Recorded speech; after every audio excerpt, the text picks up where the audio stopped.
সুকুমার রায়ের লেখা বুঝিয়ে বলা। আমি নীলবৃষ্টি তোমাদের কবিতা বলে শোনাচ্ছি।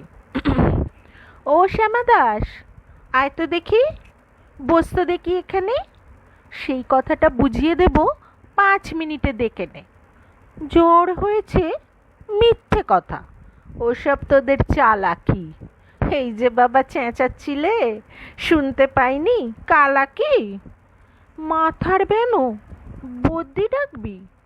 ডাকিস না হয় বিকেলে, না হয় আমি বাতলে দেব, বাঁচবে মামা কি খেলে। আজকে তোকে সেই কথাটা বোঝাবো, না বুঝবি তো মগজে তোর গোঁজাল মেরে গোঁজাবো। কোন কথাটা তাও ভুলেছিস? ছেড়ে দিচ্ছিস হাওয়াতে? কি বলেছিলেম পরশু রাতে বিষ্টু বোসের দাওয়াতে? ভুলিসনি তো? বেশ করেছিস, আবার শুনলে খেতি কি? বড় যে তুই পালিয়ে বেড়াস, মারাস নে যে এদিকি। বলছি দাঁড়া, ব্যস্ত কেন? বস তাহলে নিচুতেই। আজকালের এই ছোকরাগুলোর তস সয় না কিছুতেই। আবার দেখো, বসলি কেন বইগুলো আর নামিয়ে? তুই থাকতে মুটের বোঝা বইতে যাব আমি।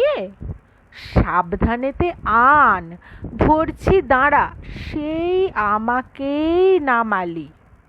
এই খেছে, কোনাক্কেলে শব্দকোষটা নামালি। ঢের হয়েছে, আয় দেখি তুই, বস দেখি তুই এদিকে।